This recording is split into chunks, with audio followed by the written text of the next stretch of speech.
Hello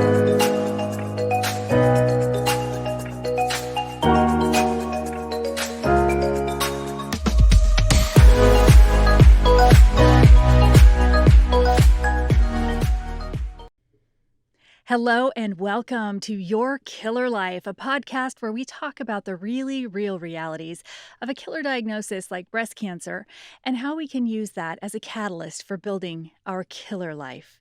I'm your host, Tammey Grable-Woodford, and on today's episode, we are going to be talking about Cancerversaries because I just had one, and I don't know, it got me thinking.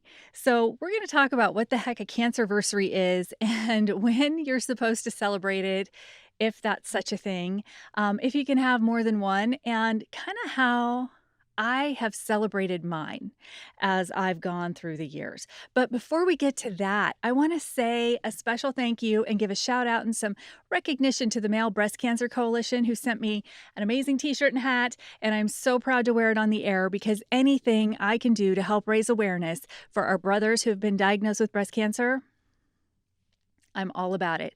So if you didn't know, men have breasts too. So check yourself, guys. All right. And I also want to thank our sponsor for this episode.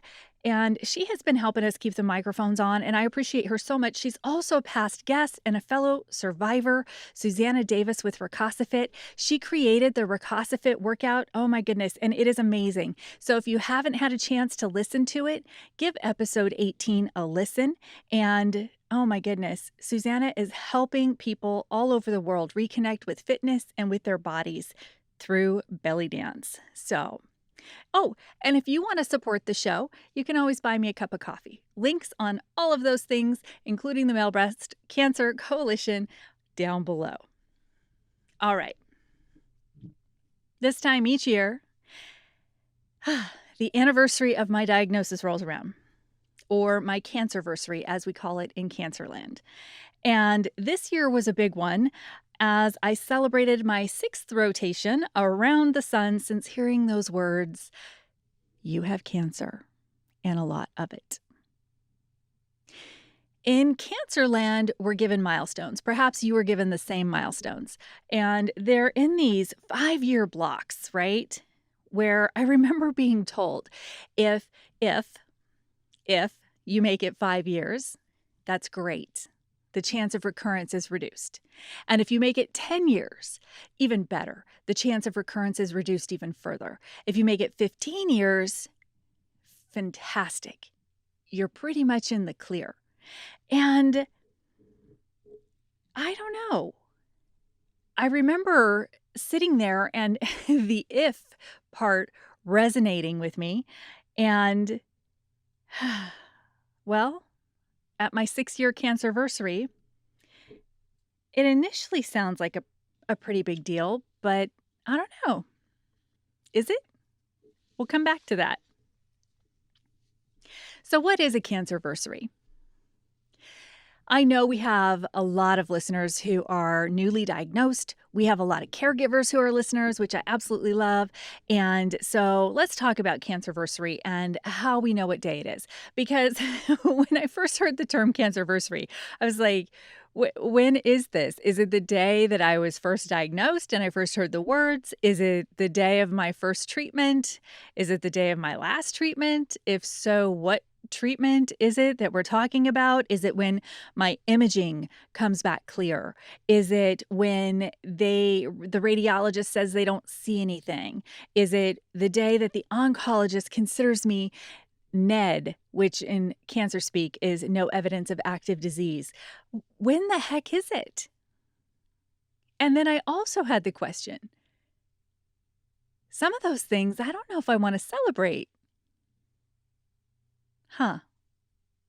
Well, the National Coalition for Cancer Survivorship says a cancerversary is a milestone defined by you. Well, I like that. And it says it might be the day that a loved one was diagnosed. It might be your last day of treatment. It might be several important dates that occur throughout someone's cancer journey, whether it's a date that you celebrate or a time to simply reflect. Cancerversary is all about survivorship, living with, through, and beyond cancer. Okay. So I get to choose my cancerversary.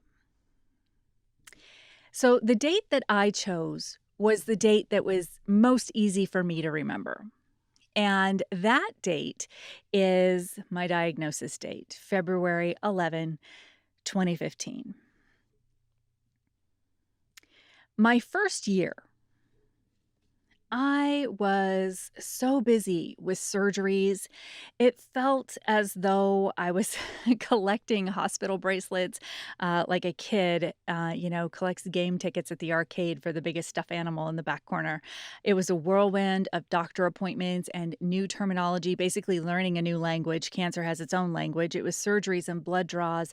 It was second opinions. It was fear, it was chaos, and the cancer train moves so fast. I didn't have time to really even think.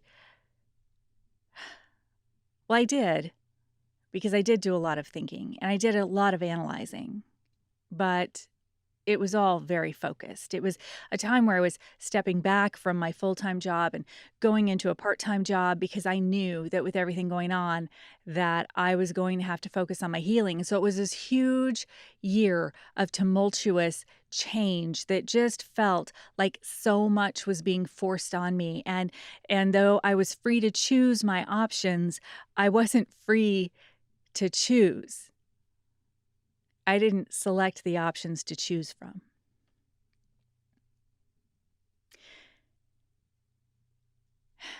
I did not celebrate that cancerversary. I don't think that actually at that point I even knew what a cancerversary was. My second year as a breast cancer survivor started off much the same, more poking, more prodding, more invasive procedures and photos and all of that fun stuff, more blood draws. It was just more chaos. And though it was a little better, I finished the year with reconstructed breasts, fully reconstructed breasts. I finished the year with newly crafted nipples, freshly installed. I finished the year with my artwork of my tattoos to cover up my mastectomy scars, well in progress. And so there were some good things in that year. And that was the year I also remember becoming aware of the term cancerversary, as a girlfriend and I, who were diagnosed in the same month, actually said, "Hey, it's been a couple years. Happy cancerversary, I guess." But I didn't celebrate that cancerversary. What I did realize that year is that my body, my subconscious mind, keeps pretty good time. So even though I had perhaps consciously pushed away or forgotten certain dates, times, things, situations, experiences, my subconscious mind was at work. My second year, I realized that I could pretty much pinpoint big dates, big milestones in my path to treatment, because I would have a malaise or a depression. I would have a lack of energy. And believe it or not, it was actually Facebook that I was trying to figure out, why am I in such a funk? And my Facebook memories popped up, and there was a photo of me in recovery after one of my surgeries. And then it all clicked. So I don't know. I didn't feel like celebrating. My third year as a breast cancer survivor, I had clawed my way back up into the corporate world. I was back into an executive position. I was back at my previous salary. I had thought that I had gotten my normal back, right? Because that was something in year 2 I was desperately trying to do as well, is find my normal, because it had just been tossed out the window. And as I did that, I found myself in an extremely toxic work environment. And It's interesting because as I reflect, I'm sure that I had more than one toxic work environment, but this time I had this awareness of the importance of time and that time is an exchange of an experience for literally bits of my life. And I remember thinking, stress is so bad for breast cancer. It's a highly correlated with breast cancer. I am not doing myself any favors by staying in this environment, and what am I getting out of it?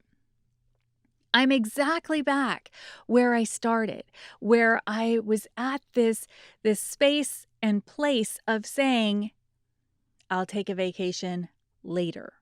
I'll do whatever it is that I desire to do or experience later." And I found myself back into the habit of starting to bank time I didn't know if I had or not. And so that year was actually it was a good year and it was a bad year. It was a good year in that I awoke, but it was a bad year in the level of stress and the 3-hour commute and all of that stuff. So I did something that I didn't even do when I was first diagnosed. Now, when I was first diagnosed, I heard the words, "You have cancer and a lot of it." And I went to Red Lobster. I had a glass of Merlot. I poked at a cheddar biscuit, and then I drove myself to work and I went into a finance meeting followed by a board meeting. That's what I did after hearing I had cancer. So I didn't take a break. Even though I stepped back into a part-time position, I still didn't take a break. And so I found myself in my third year leaving that job and taking 3 months off. And I promise you, I must have slept most of those most of those months away. But it was something that my body needed and I needed, and that toxic work environment was also something I needed. I needed that 2x4 to the forehead to say, "Wake up. Is this really what you wanna do? You're going exactly back into the same patterns and habits and whatever, and so you found your normal. Is that normal really what you want in your life?" On top of all of that, I was still adjusting to chronic pain. I had under the muscle implants with terrible animation. I had constant muscle spasms. I had neck pain. I had migraines.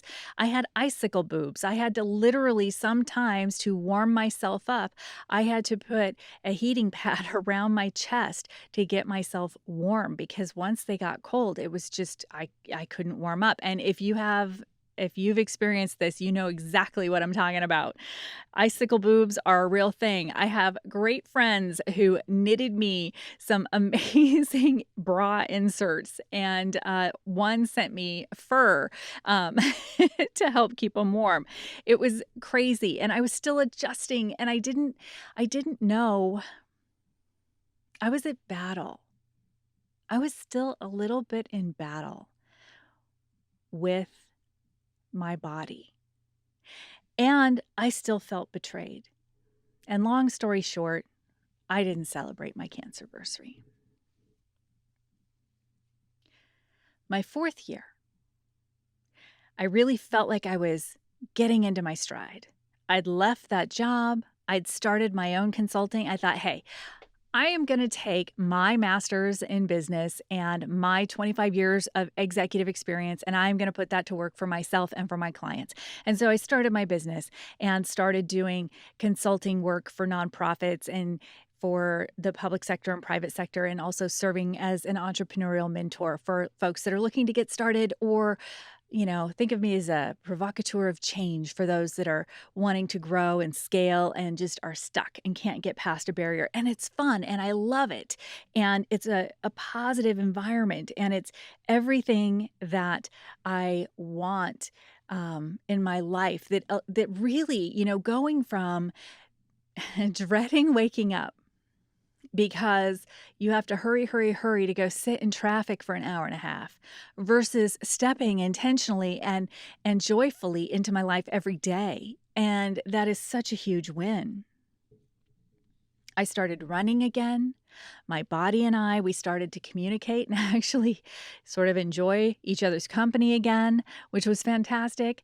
And I don't know, it just, everything, there were so many things that were going great. And yet I still felt this cloud of uncertainty.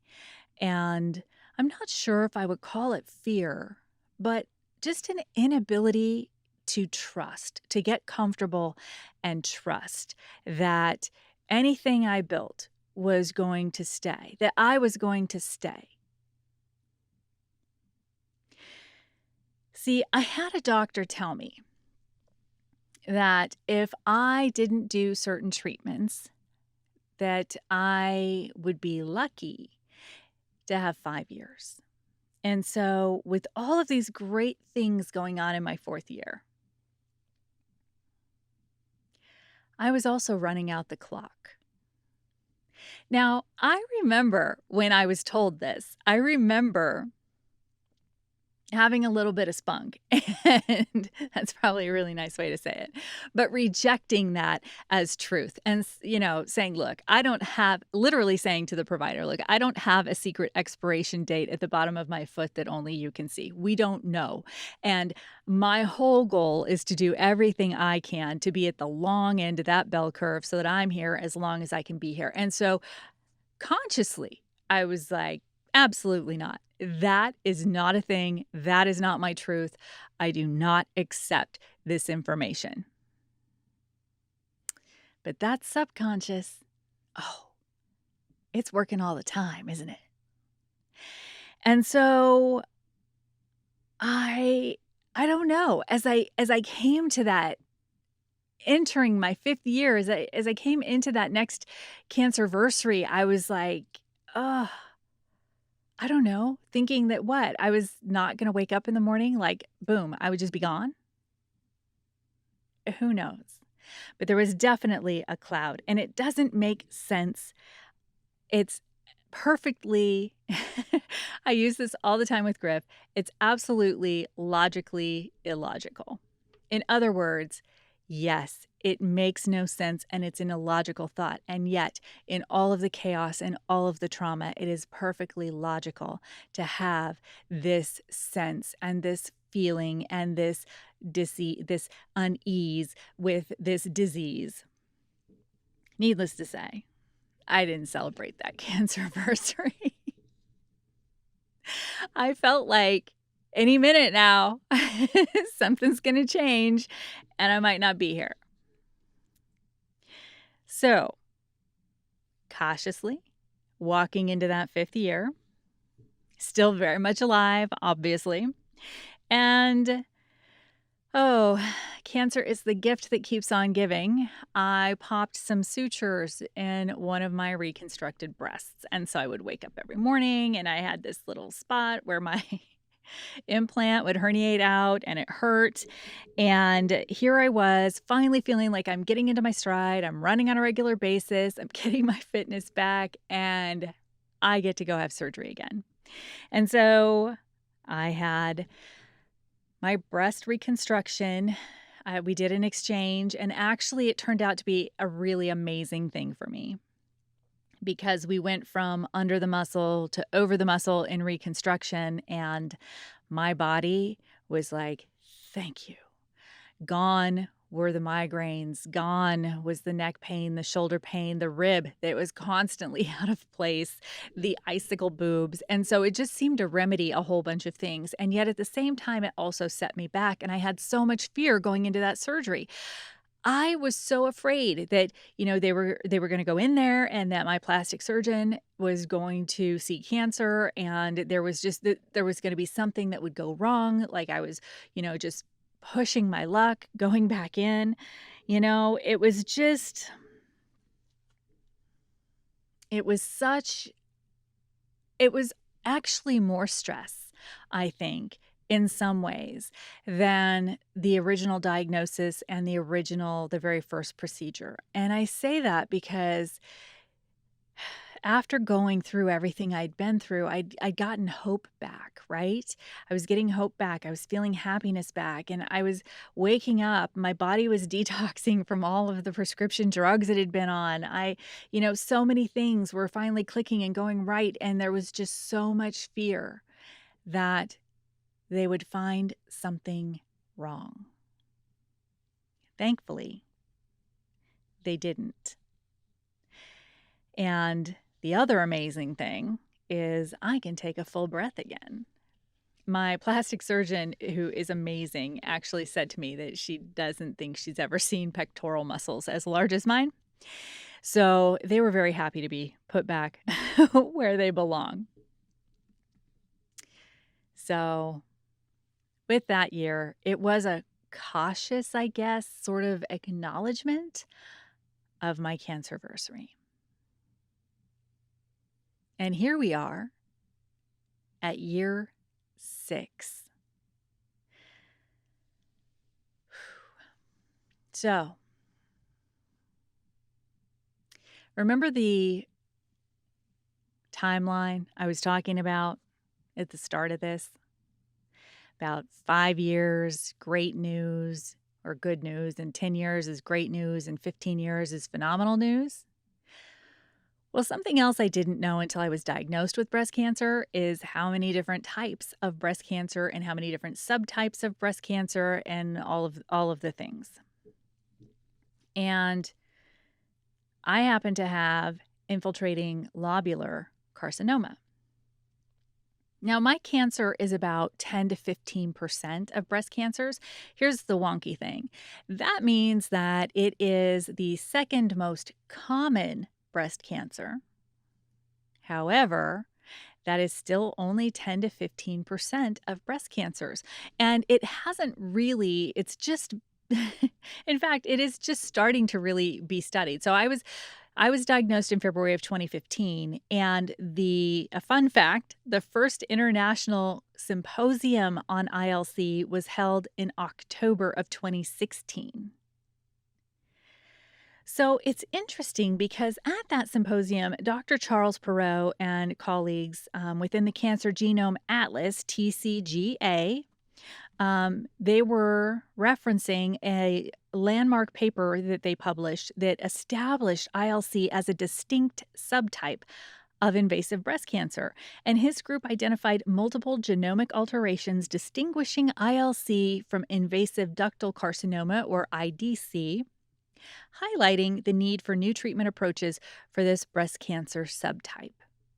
So as we study my type of cancer, it actually has a longer recurrence pattern. And so with IDC, with ductal, yes, the 5, 10, 15, those numbers totally check out for IDC. For ILC, it tends to recur later, and it also has its own weird, distinct METS pattern. It's a little sneaky. So that left me it leaves me, as I enter my 6th year, it leaves me a little unsure about how to celebrate, right? Like thinking about a cancerversary, and is that something that I want to, I don't know, embrace, celebrate, mark every year?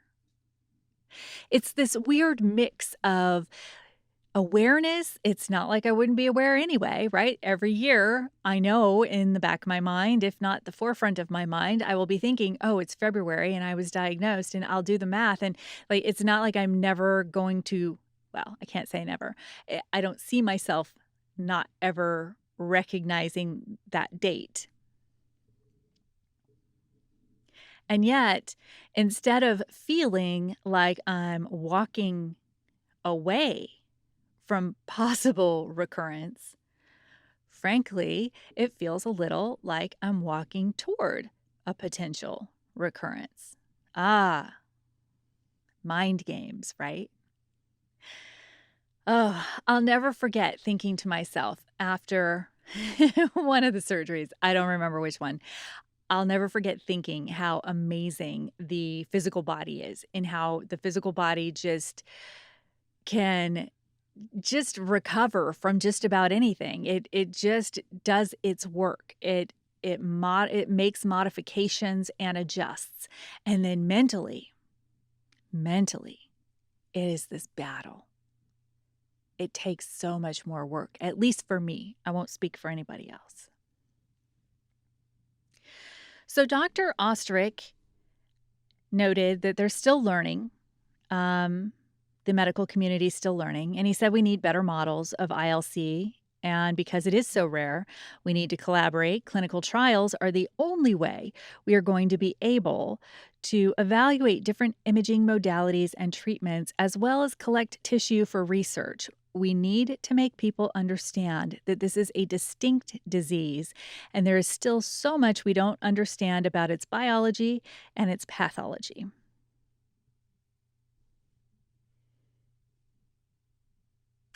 So, it seems I have a choice, right? I can choose to let this be because now I have the gift of awareness. I saw what the 5-year timeline did and how it was robbing me of some joy, that it was limiting me in my beliefs, that it was holding me back in some areas, that it was setting me up for failure, that it was limiting my ability and desire to fully live, to fully love, to to fully succeed because there was this concern that, well, in 5 years I might not be here. So what's the point? But we don't know that. I don't know that. Doctors don't know that. And even though we're looking at numbers and we're looking at the statistical data, and yes, that has absolute merit, and we need to have the information, and we need to collect the information, and we need to study the information, I am still, you are still a unique individual. And where we fall as individuals on that bell curve, anybody knows. So I did decide to celebrate this Cancerversary. I'm only going to celebrate the one. Frankly, a lot of the experiences I don't want to relive every year. And frankly, I don't want to relive being told you have cancer and a lot of it every year. But that's actually not the part that I am choosing to focus on. I was infused with fear and anger and denial, the feeling of betrayal from my body, from my husband that had asked for a divorce when I told him I was going to get a mammo because I thought that I had breast cancer. So much trauma.